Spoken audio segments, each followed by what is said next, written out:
é que o Espírito Santo de Deus opere poderosamente, poderosamente, na nossa vida, no nosso coração, nesta conferência, para que saiamos daqui fortalecidos, reanimados, cheios do Espírito, com a disposição de buscarmos este avivamento até que Ele venha.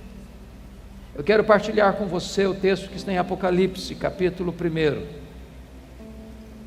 Eu peço que você abra comigo, versos 9 a 13. Apocalipse, capítulo 1, 9 a 13.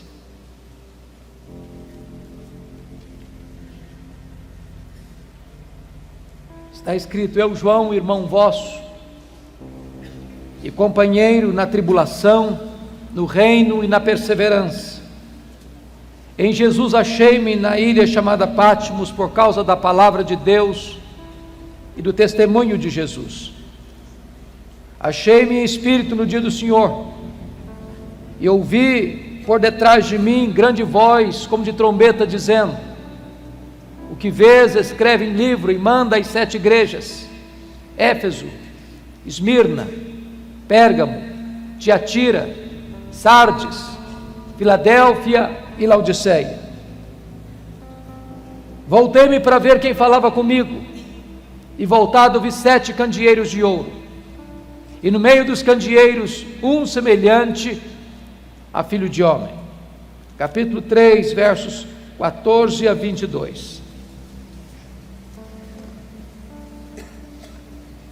Ao anjo da igreja em Laodiceia escreve: estas coisas diz o Amém, a testemunha fiel e verdadeira, o princípio da criação de Deus. Conheça as tuas obras, que nem és quente, nem és frio, nem quente. Quem dera fosses frio ou quente. Assim, porque és morno, e nem és quente nem frio, estou a ponto de vomitar-te da minha boca. Pois dizes: estou rico e abastado, e não preciso de coisa alguma, e nem sabes que tu és infeliz, sim, miserável, pobre, cego e nu. Aconselho-te que de mim compres ouro refinado pelo fogo, a fim de te enriqueceres, vestiduras brancas para te vestires, a fim de que não seja manifesta a vergonha da tua nudez, e com lírio para ungir os teus olhos, a fim de que vejas. Eu repreendo e disciplino a quantos amo. Sê, pois, zeloso e arrepende-te. Eis que estou à porta e bato. Se alguém ouvir a minha voz e abrir a porta, eu entrarei e cearei com ele, e ele comigo. Ao vencedor dar-lhe-ei sentar-se comigo no meu trono, como eu venci e sentei com o meu Pai no seu trono. Quem tem ouvidos, ouça o que o Espírito diz às igrejas. Amém.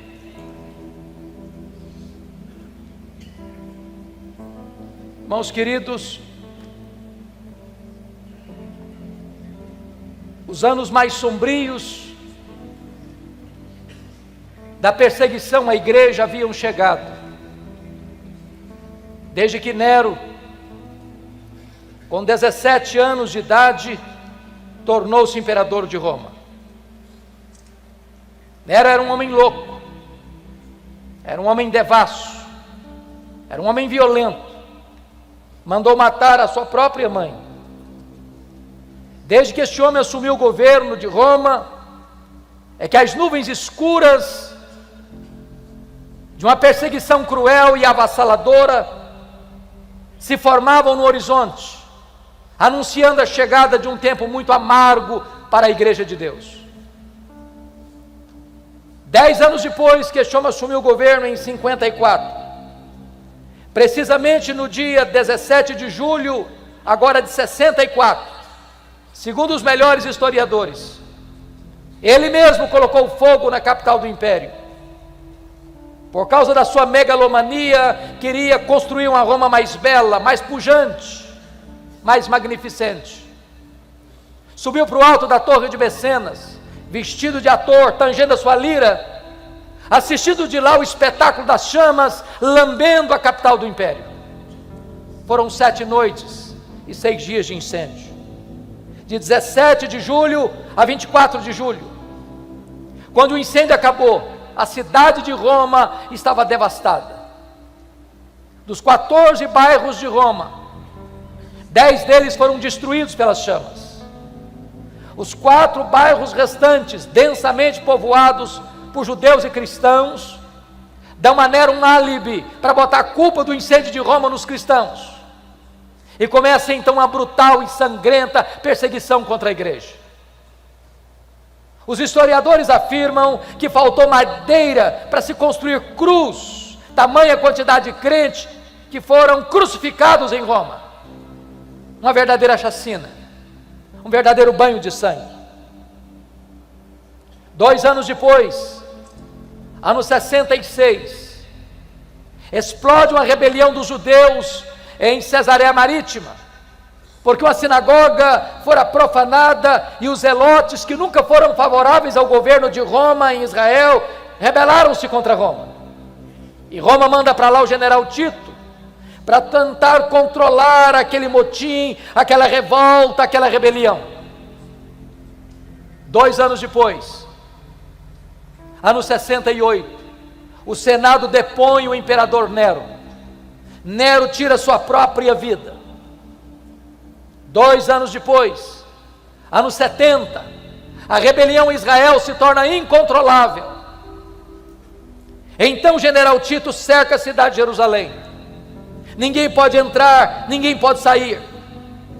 Quando todas as possibilidades de resistência haviam acabado, Tito invade Jerusalém, destrói Jerusalém, arrasa o templo de Jerusalém, não fica pedra sobre pedra, passa milhares ao fio da espada, e promove aquilo que nós chamamos de a maior diáspora, a maior dispersão dos judeus de todos os tempos, desde o ano 70 a 14 de maio de 1948, quando Israel retorna ao seu território. Nesse mesmo ano 70, o imperador Vespasiano inaugura em Roma o Coliseu, o chamado Coliseu Romano, que numa festa de 100 dias de inauguração, mais de 10.000 cristãos foram mortos com requintes de crueldade, enrolados em peles de animais, jogados nas arenas, para os cães morderem, para os touros pisarem, para os leões esfaimados da Líbia devorarem. Uma verdadeira chacina. Ano 81, assume o governo de Roma Domiciano, chamado de o segundo Nero, por causa da crueldade com que perseguiu a igreja. Este imperador vai ser o primeiro a rogar para si o título de Senhor e Deus, pois foi este imperador que deportou o apóstolo João, então pastor da igreja de Éfeso, para a ilha do Mar Egeu, a ilha de Pátimos. Vale destacar que neste tempo todos os apóstolos de Cristo já estavam mortos pelo viés do martírio. João era o último representante do colégio apostólico. Certamente, a intenção de Domiciano era calar a voz do último apóstolo do Senhor Jesus, fechando-lhe todas as portas da terra. Mas quando todas as portas da terra se fecharam para João na terra, Deus abriu-lhe uma porta no céu e disse: sobe para aqui, e eu te mostrarei não as coisas que talvez aconteçam, não as coisas que podem acontecer, eu te mostrarei as coisas que devem acontecer. Até nas horas mais sombrias da igreja, Deus continua no trono, Deus continua governando a história do seu povo. Era um dia de domingo, era o dia do Senhor. Quando João escuta atrás dele uma voz, como voz de trombeta, dizendo: o que vês, escreve em livro e manda às 7 igrejas: Éfeso, Esmirna, Pérgamo, Tiatira, Sardes, Filadélfia e Laodiceia. Quando ele se volta para ver quem falava com ele, ele não vê quem falava com ele. Ele vê 7 candeeiros de ouro, ele vê as 7 igrejas, e no meio das igrejas, um semelhante a filho de homem. O mundo só pode ver Jesus na igreja e através da igreja. Mas o Cristo que João vê, não é o Cristo prostrado sobre os seus joelhos com o rosto em terra, angustiado até a morte, erguendo aos céus forte clamor e lágrimas, suando sangue, na mais titânica batalha da humanidade. O Cristo que João vê, não é o Cristo esbordoado, cuspido, zombado do sinédrio judaico. O Cristo que João vê, não é o Cristo ultrajado e surrado do pretório romano, cuja fronte foi ferida por uma humilhante coroa de espinhos. O Cristo que João vê, não é o Cristo que carrega o lenho maldito pelas estreitas e apinhadas ruas de Jerusalém, sob os apupos e vaias de uma multidão ensandecida e sangue sedento. O Cristo que João vê, não é o Cristo preso naquele leito vertical da morte, suspenso entre a terra e os céus. O Cristo que João vê, é o Cristo vencedor, é o Cristo da glória, é o Cristo que triunfou sobre a morte, o inferno. Seus cabelos não estão mais sujos de sangue e poeira, mas são brancos como a neve.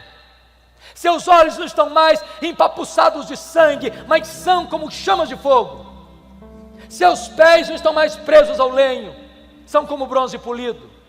Suas mãos não estão mais esmagadas pelos cravos, mas sustentam uma igreja. A sua voz não está mais embargada pela sede, mas é como voz de muitas águas. Da sua boca sai uma afiada espada de 2 gumes. O seu rosto não está mais desfigurado, mas brilha como o sol no seu fulgor. Diz a Escritura que quando João vê o Cristo da glória, ele cai como morto aos seus pés. E o Senhor põe a mão direita sobre ele e diz: não temas, João, não temas. Eu sou o primeiro e o último. Eis que eu estive morto, mas estou vivo pelos séculos dos séculos e tenho as chaves da morte e do inferno. Nós não servimos ao Cristo que esteve vivo e está morto, nós adoramos o Cristo que esteve morto e está vivo pelos séculos dos séculos. No capítulo 1, versículo 13, João vê o Cristo da glória no meio das igrejas. E eu quero dizer para você nesta noite, que Jesus está aqui no nosso meio. E é porque Ele está aqui que você e eu estamos aqui. É porque Ele está aqui que nós temos uma grande expectativa, uma enorme esperança de que Deus pode nos visitar e trazer sobre nós um poderoso reavivamento espiritual. Mas no capítulo 2, versículo 1, nós somos informados que Jesus está andando no meio dos candeeiros, andando no meio das igrejas. Para quê? Para sondar a igreja, para exortar a igreja, para corrigir a igreja, para disciplinar a igreja, para consolar a igreja, para fazer promessas à sua igreja. E eu estou certo de que Jesus está aqui, sondando-nos, corrigindo-nos, disciplinando-nos, exortando-nos, consolando-nos, fazendo-nos promessas. E na medida que Jesus vai caminhando entre as igrejas, há um estribilho que se repete em todas as cartas. E o estribilho é este: eu conheço, eu conheço, eu conheço, eu conheço, eu conheço, eu conheço, eu conheço. Para 5 destas 7 igrejas, Jesus vai usar a mesma expressão para a igreja de Éfeso, Tiatira, Sardes, Filadélfia e Laodiceia. Ele diz assim: eu conheço as tuas obras. Aquilo que o seu pai não sabe, eu sei. Aquilo que a sua mãe não sabe, eu sei. Aquilo que a sua mulher não sabe, eu sei. Aquilo que o seu marido não sabe, eu sei. Aquilo que o seu pastor não sabe, eu sei. Aquilo que a lei não sabe, eu sei. Aquilo que você fechou a porta do quarto para ninguém ver, eu estava lá. Ninguém pode esconder nada daquele cujos olhos são como chamas de fogo. Ele conhece a sua igreja. Ele não se deixa enganar por performance humana. Ele não se deixa ludibriar pelo verniz das emoções. Ele conhece a verdade no íntimo. Mas para a igreja de Esmirna, a mais pobre igreja da Ásia, Jesus vai usar uma outra expressão. Ele diz assim: eu conheço a tua tribulação e a tua pobreza, mas tu és rico. Me conforta isso, porque Jesus também conhece as suas dores, os seus gemidos, os seus soluços, as suas noites indormidas, as suas madrugadas insones, as angústias que assaltam o seu peito, as dores profundas que latejam em sua alma. Jesus conhece. E Jesus me choca, porque você e eu temos uma noção do que é uma igreja rica. A igreja mais pobre da Ásia, Jesus diz assim: eu conheço a tua pobreza, mas tu és rico. O que é uma igreja rica para nós hoje? É uma igreja que tem muitos membros? É uma igreja que tem um templo suntuoso? É uma igreja que tem um orçamento robusto? É uma igreja que tem muitos membros influentes na sociedade? Essa é a concepção que nós temos de uma igreja rica. Mas Jesus se dirige à mais pobre igreja da Ásia e diz: tu és pobre, mas aqui em cima tu és rica. Pobre aos olhos dos homens, rica aos olhos de Deus. Pobre na terra, rica no céu. O que é importante não é ser rico na terra, é ser rico no céu. Não é ser rico aos olhos dos homens, mas ser rico aos olhos de Deus. Por outro lado, a igreja mais rica da Ásia, a igreja que dizia para si mesma: eu sou rica, eu estou abastada, eu não preciso de nada. Jesus olha para essa mesma igreja e faz um outro diagnóstico e diz: tu és pobre, miserável, cego e nu. Mas para a igreja de Pérgamo, Jesus vai usar uma outra expressão. Ele vai dizer assim: eu conheço o lugar onde tu habitas, onde está o trono de Satanás. E eu não sei se você já perguntou por que Jesus disse isso sobre Pérgamo. Vocês sabem que Pérgamo era a segunda maior cidade da Ásia, só perdia para Éfeso, que era a capital. Quando se disputava na Ásia Menor que cidade construiria o primeiro templo de adoração ao imperador romano como uma divindade, Pérgamo ganha a concorrência e constrói o primeiro templo de adoração ao imperador na Ásia Menor. Muito provavelmente o que Jesus está dizendo é o seguinte: qualquer lugar onde você coloca um homem no pedestal, qualquer lugar onde tem culto à personalidade, qualquer lugar onde você coloca o homem no centro das atenções, aí está o trono de Satanás, porque todo o humanismo antropocêntrico, todo o humanismo que adora o homem, coloca o homem no centro, aí está a ação e o trono de Satanás. Porque Deus não divide a sua glória com ninguém. Mas muito provavelmente, em segundo lugar, Jesus disse isso sobre Pérgamo, porque Pérgamo era a sede do culto a Esculápio. Lá ficava o templo de Esculápio. E Esculápio era conhecido como Deus da cura. E o símbolo deste Deus pagão era uma serpente. É por isso que até hoje, quando você vai ao seu médico, você vai ver bordado no jaleco branco de seu médico uma serpente. Isso vem de Pérgamo, isso vem de Esculápio, isso vem do Deus da cura. Muito provavelmente o que Jesus está dizendo é o seguinte: qualquer lugar onde uma pessoa venera uma imagem criada e forjada pela mente e pelas mãos humanas, aí está o trono de Satanás. Porque o ídolo é nada, ele é gesso, ele é mármore, ele é pedra, ele é prata, ele é ouro. Ele tem boca e ele não fala, ele tem pés e ele não anda, ele tem mãos e ele não apalpa, ele tem olhos e ele não enxerga, mas por trás do ídolo estão os demônios. O que é magnífico é que onde Satanás tem um trono, ali Jesus planta uma igreja para adorar e servir o Rei dos Reis e o Senhor dos Senhores. Jesus está andando no meio das igrejas, e Ele está andando entre nós nessa noite. E na medida que Jesus vai caminhando entre as igrejas, Ele tem elogios a fazer, Ele tem censuras a fazer. Para 2 igrejas, apenas elogios, nenhuma censura. Para quais igrejas? Para Esmirna, a mais pobre. Para Filadélfia, a mais fraca. Jesus se dirige à igreja de Filadélfia dizendo: eu conheço as tuas obras, tu tens pouca força, mas eu coloquei diante de ti uma porta aberta, e a porta que eu abro, ninguém fecha, e a porta que eu fecho, ninguém abre. O que é importante não é ser forte na terra, o que é importante é ser fiel ao Deus Todo-Poderoso. Mas para 4 igrejas, Jesus vai fazer elogios e censuras.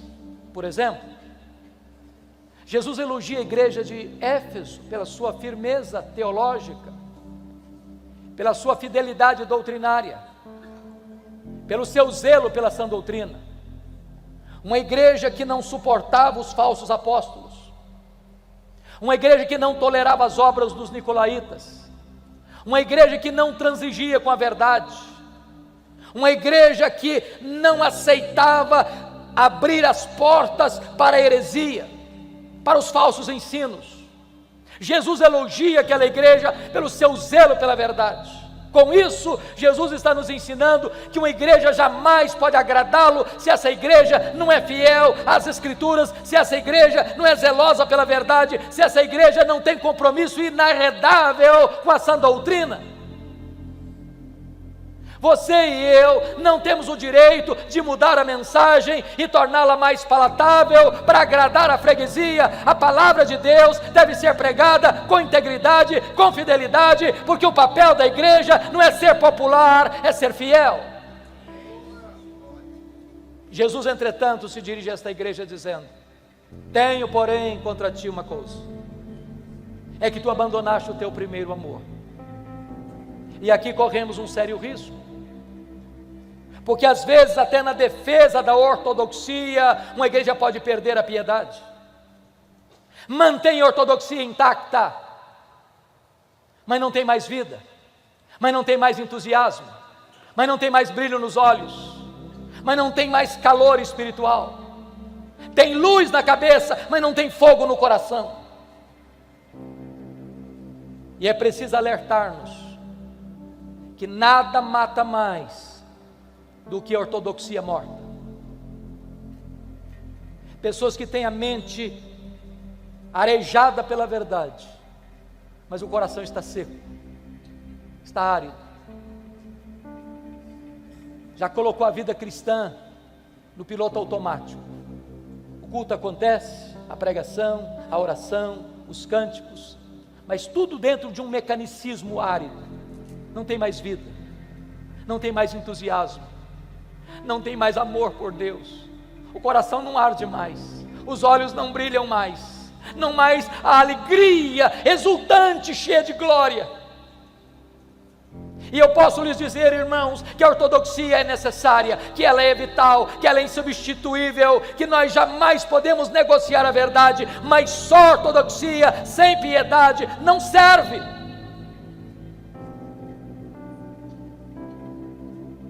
Jesus se dirige à igreja de Tiatira, e ele elogia aquela igreja, porque agora quando escreve, esta igreja tem mais fé, mais obras e mais amor do que lá atrás quando ela começara. Mas Jesus diz assim: eu tenho uma coisa contra ti, é que tu toleras esta falsa profetisa Jezabel, que induz o meu povo à prostituição. Notem isso. Éfeso tinha doutrina, mas não tinha amor. Tiatira tinha amor, mas não tinha doutrina. Da mesma maneira que uma igreja ortodoxa sem vida piedosa não agrada a Deus, também uma igreja que tem comunhão e tem amor, mas não tem a sã doutrina, não agrada a Deus. Nós não podemos divorciar o que Deus casou, nós não podemos separar o que Deus uniu: teologia e ética, doutrina e vida, credo e conduta. Jesus elogia a igreja de Pérgamo, porque naquela igreja tinha gente fiel, pronta a morrer pela sua fé, como seu líder Antipas. Segundo os historiadores, ele morreu carbonizado dentro de um boi de bronze encandecido. Mas nessa mesma igreja tem gente flertando com as doutrinas de Balaão, nesta mesma igreja tem gente flertando com o mundo, nesta mesma igreja tem gente que está com um pé dentro da igreja e outro fora da igreja. Pelas minhas andanças pelo Brasil, é muito comum eu escutar a seguinte pergunta: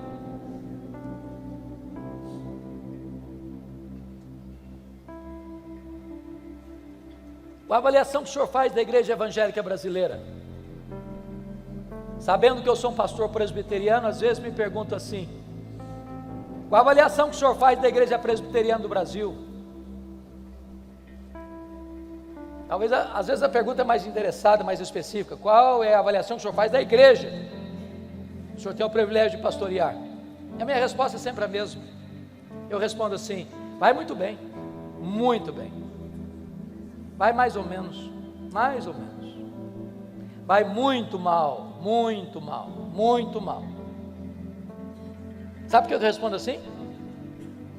Porque numa mesma igreja, que escuta o mesmo pastor, que se assenta ao redor da mesma mesa do Senhor, que canta no mesmo conjunto coral, tem gente cheia do Espírito Santo, tem gente capengando na fé, tem gente vivendo em pecado, numa mesma congregação. Jesus está andando no meio da sua igreja, Ele conhece a sua igreja, Ele elogia a igreja de Sardes. Aquela igreja tinha um nome na cidade, uma igreja viva. Hoje talvez diríamos uma igreja avivada. Talvez a sua liturgia fosse empolgante, talvez a música fosse eletrizante, talvez as emoções transbordassem. Mas Jesus olha para essa igreja que tem o nome de que é uma igreja avivada e diz: não, isso não passa de um verniz, você está morta. Tem poucos, apenas poucos, que ainda não contaminaram as suas vestiduras. E com isso Jesus me ensina 3 verdades. Primeiro, ele me choca. Sabe por que ele me choca? Porque a igreja que diz que é pobre, Jesus não, você é rica. A igreja que diz que é rica, Jesus não, você é pobre. A igreja que diz que é viva, Jesus não, você está morta. A igreja que diz que é fraca, Jesus não, mas eu coloquei diante de você uma porta aberta. Então, 3 coisas eu aprendo. Primeiro, o que é importante não é o que você pensa a seu respeito. O que é importante não é o que as pessoas dizem a seu respeito. O que é importante é o que Jesus diz a seu respeito. Jesus não tem uma opinião a seu favor, a seu respeito. Jesus tem o diagnóstico. Ele conhece as nossas obras. Mas, queridos irmãos, para uma igreja não tem elogio nenhum, apenas censuras. Que igreja é essa? Laodiceia. Eu peço que você vá comigo agora para o capítulo 3. É curioso que a igreja que recebe apenas censura de Jesus, que mais fez Jesus sofrer, é a igreja que tem a melhor opinião de si mesma de todas as 7 igrejas.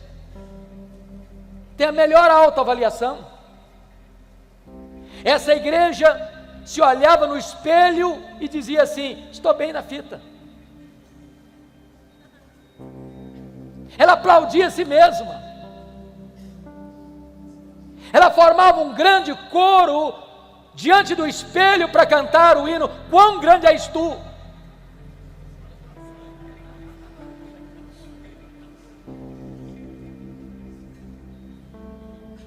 E eu gostaria então, com a sua Bíblia aberta comigo no texto, olhar 3 coisas aí. Primeiro, dos versos 15 a 17, Jesus vai fazer um diagnóstico. Dos versos 18 a 20, Jesus vai fazer um apelo.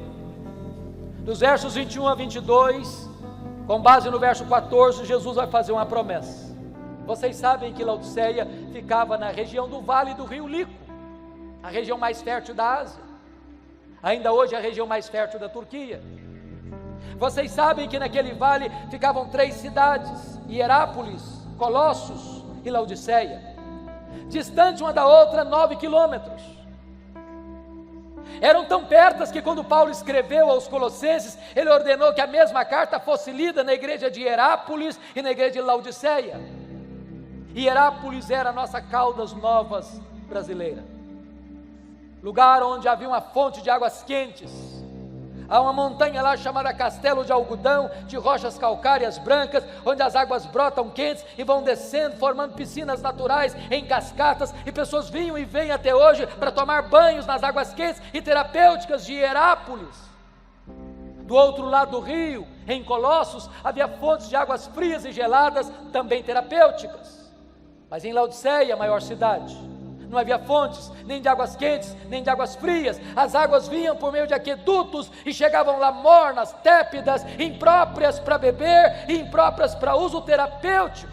O que é que Jesus Cristo faz? Ele pega esse gancho da geografia e diz assim: quem dera tu fosses quente como as águas de Hierápolis, quem dera tu fosses fria como as águas de Colossos, mas porque tu és morna com as águas que chegam na cidade, eu estou a ponto de vomitar-te da minha boca. Porque ele usa a figura do ouro.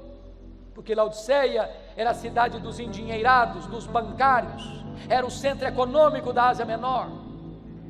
Jesus diz: vocês se orgulham do ouro que vocês têm, mas espiritualmente vocês estão pobres. Por que Jesus usa a figura da roupa branca? Porque Laodiceia era o maior centro têxtil da Ásia Menor. Jesus diz: vocês se orgulham das suas fábricas de roupas, mas vocês espiritualmente estão nus. Por que Jesus usa a figura do colírio? Porque Laodiceia era o maior centro médico, sobretudo oftalmológico, da Ásia Menor. Havia lá um remédio que produzia o pó frígio, de que fazia o colírio, famoso no mundo inteiro. E Jesus diz: vocês se orgulham das suas clínicas de olhos, mas espiritualmente vocês estão cegos. Sabe o que Jesus está fazendo? Um diagnóstico. Mas sabe o que é que me choca? Não é o que Jesus vê na igreja, é o que ele não vê. Nós diríamos hoje que a igreja de Laodiceia era uma igreja ortodoxa, mas não obstante, está provocando náuseas no Filho de Deus. Olhe as igrejas, e vocês não verão nenhuma denúncia de Jesus de problemas morais. Havia problema moral em Pérgamo, havia problema moral em Tiatira, havia problema moral em Sardes. Não há escândalos na igreja de Laodiceia, não há denúncia de pecados escandalosos, nem interno, nem provocando escândalos fora dos portões. Diríamos hoje que Laodiceia era uma igreja ética, mas estava provocando náuseas no Filho de Deus. Olha para as cartas, e vocês não verão nenhuma denúncia de Jesus de pobreza naquela igreja. Havia pobreza em Esmirna, havia pobreza em Filadélfia. A igreja de Laodiceia é rica, é próspera. Eu acho que os teólogos da prosperidade não fariam sucesso lá. Mas não obstante, essa igreja está provocando náuseas em Jesus. Olha as cartas e vocês verão que não há denúncia de Jesus de perseguição, nem política e nem religiosa em Éfeso, na cidade de Laodiceia. Havia perseguição religiosa em Éfeso, havia perseguição política em Pérgamo. Essa igreja está em paz, mas está provocando náuseas do Filho de Deus. Irmãos queridos, eu quero crer que as igrejas aqui representadas, graças a Deus, são igrejas que zelam pela sã doutrina. Eu quero crer que as igrejas aqui representadas zelam pela ética. Eu quero crer que as igrejas aqui representadas são igrejas prósperas. Eu quero crer que as igrejas aqui representadas vivem em paz. Eu quero dizer que a ortodoxia é uma bênção. Eu quero dizer que o zelo pela ética é uma bênção. Eu quero dizer que a prosperidade que vem de Deus é uma bênção. Eu quero dizer que a paz é uma bênção. Mas mesmo a igreja ortodoxa, ética, que está vivendo prosperamente em paz, ela pode estar provocando náuseas no Filho de Deus. Então resta-nos uma pergunta: o que é que Jesus viu na igreja de Laodiceia que deu náuseas nele? Só uma coisa, irmãos: falta de fervor espiritual, apatia, mornidão, falta de entusiasmo, falta de vibração, falta de brilho nos olhos, falta de fogo no coração, falta de zelo pelas coisas de Deus. É colocar a vida cristã no piloto automático, é permitir que um mecanicismo árido domine a igreja. E eu tenho rodado este país de norte a sul, de leste a oeste, tenho pregado em mais de 1000 igrejas das mais diversas denominações do nosso país, e eu não tenho dúvidas, irmãos, de que o problema da igreja evangélica brasileira é falta de fervor espiritual. E eu não estou falando de emoções, em muitos lugares elas transbordam, noutros lugares elas minguam. Eu estou falando de fervor, que, como já foi dito neste culto, não é produzido pelo homem, só o Espírito de Deus. Eu temo, irmãos, eu temo que haja uma onda de secularização avançando galopantemente para dentro das igrejas evangélicas deste país. O índice de divórcio dentro das igrejas cristãs hoje é quase o mesmo fora das igrejas. O número de gente que vai para a cama com o namorado e com a namorada dentro das igrejas hoje é quase o mesmo fora das igrejas. A quantidade de crente desonesto, mentiroso, que dá cheque sem fundo e não tem compromisso com a ética dentro das igrejas hoje é quase o mesmo fora das igrejas.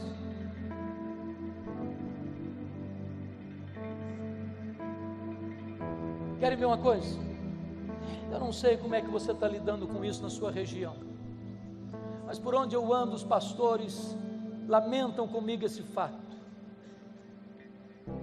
As festas de casamento dos nossos crentes estão se transformando numa vergonha, uma vergonha. Você sai da igreja, onde você adora a Deus, onde você prega, você ora, você canta, você invoca a bênção de Deus, e dali sai para um rico cerimonial, e lá o pau quebra. O pau quebra, porque a música que rola lá não tem nada a ver com Deus, mas não. Bebida alcoólicas, se serve todas. As luzes, como uma boate moderna, acendem-se no teto, e o povo de Deus bêbado cai na pista de dança e volta para casa com as pernas trôpegas. Olha para o retrovisor e veja as igrejas que entraram por esse caminho, onde foram parar. Ou a igreja tem a coragem de botar o pé no freio, ou nós entraremos para dentro desta avassaladora secularização. Há poucos dias, um pastor me disse, pastor Hernandes, a minha mocidade sai de uma reunião de oração e vai para balada até de madrugada. Nada tem nada mais a ver. Eu conheço líderes que vão fazer um discipulado na sua casa e depois de abrirem a Bíblia e de orarem com o seu discipulando, abrem uma garrafa de uísque e bebem a valer, introduzindo e matriculando os seus discipulandos no alcoolismo. Nada tem nada a ver. Há poucos dias um pastor me disse com lágrimas nos olhos, pastor Hernandes, a minha denominação não batizou um crente por igreja, por ano, em média.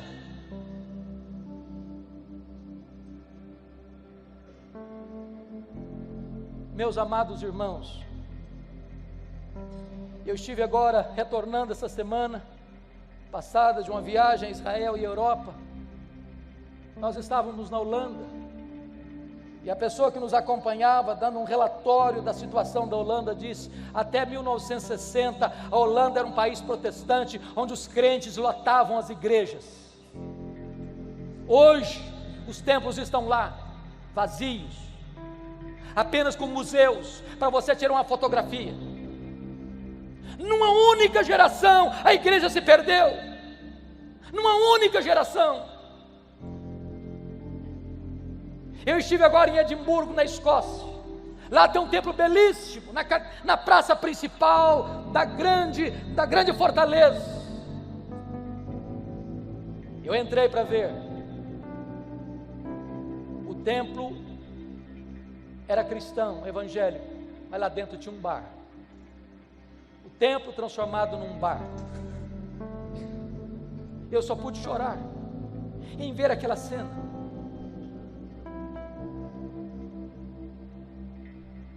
Irmãos queridos, sabe o que significa isso? Nós precisamos de um avivamento espiritual. Se nós não quisermos entrar por esse mesmo caminho,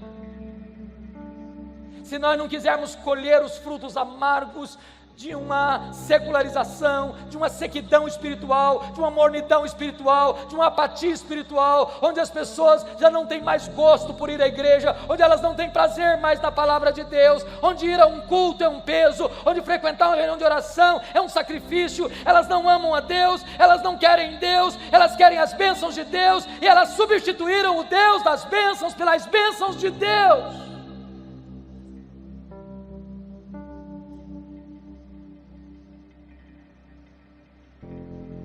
Depois que Jesus Cristo faz esse diagnóstico, Ele vai fazer um apelo. E Ele começa no verso 18 assim: aconselho-te que de mim compres ouro refinado pelo fogo, para te enriqueceres, vestiduras brancas, para te vestires, a fim de que não seja manifesta a vergonha da tua nudez, e colírio para ungir os teus olhos, a fim de que vejas. E Jesus está me ensinando aqui o segredo, o caminho da restauração do fervor espiritual, porque está dizendo: aconselho-te que tu compres de mim, e Ele que é o dono da igreja, e Ele que é o cabeça da igreja, e Ele que manda na igreja, se apresenta como um mercador, dando conselhos. Ele tem um produto para vender, o produto é vital, e o preço é de graça. Aconselho-te que tu compres de mim, que tu compres de mim, que tu compres de mim, disse Jesus. Sabe o que Ele está nos ensinando? Há muitas pessoas que, percebendo falta de fervor, foram buscar fervor em fontes rotas, em doutrinas falsas, em experiências heterodoxas, e se perderam nos labirintos do misticismo. Nós não precisamos recorrer às últimas novidades do mercado da fé para buscarmos fervor, para buscarmos avivamento, queridos. Nós precisamos nos voltar para Jesus. É só Ele que pode aquecer o nosso coração, é só Ele que pode inflamar a nossa alma, é só Ele que pode derramar sobre nós poderosamente do seu Espírito. Porque quando os nossos olhos se abrem para contemplar a beleza do nosso grande Deus e Salvador Jesus Cristo, o nosso coração aquece. E quando os nossos olhos se abrem e o coração aquece, os pés se apressam. E quando os olhos se abrem e o coração aquece e os pés se apressam, os lábios se abrem para dizer que Ele está vivo e que Ele é a razão da nossa vida. Quando chega o verso 19, Jesus tem uma declaração a fazer e tem uma ordem a dar. E a declaração é esta: eu repreendo e disciplino a quantos amo. E a ordem é: arrepende-te. Irmãos, eu reconheço que Jesus pegou extremamente pesado com a igreja de Laodiceia, usando uma linguagem dura, cáustica, náusea, vômito, desconforto.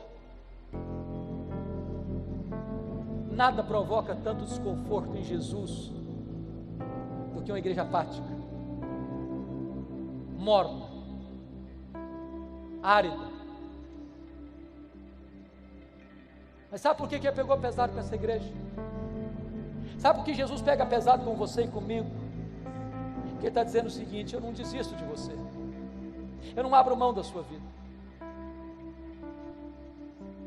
Eu não posso aceitar que você viva uma vida árida, morna, apática. Eu não fui à cruz, eu não morri, ressuscitei, voltei aos céus e derramei o Espírito Santo para produzir uma igreja apática. Então Jesus dá uma ordem: sê pois zeloso e arrepende-te, muda a tua vida, muda a tua conduta. Quando chega no verso 20, Jesus docemente se apresenta e diz: eis que eu estou à porta e bato. Se alguém ouvir a voz e abrir a porta, eu entrarei e cearei com ele e ele comigo. Que Jesus nos convide a cear com ele é um milagre, mas que ele queira cear conosco é graça. A única maneira de o coração aquecer é estarmos a sós com Jesus, aos pés de Jesus, na intimidade de Jesus. Depois que ele faz este apelo, ele vai fazer a promessa.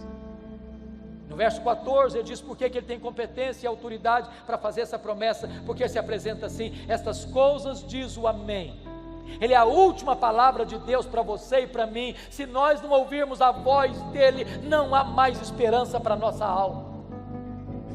Essas coisas diz a testemunha fiel e verdadeira. Ele é a testemunha fiel e verdadeira, porque ele promete, ele cumpre o que promete, e quando ele faz, ninguém pode impedir a sua mão de fazê-lo.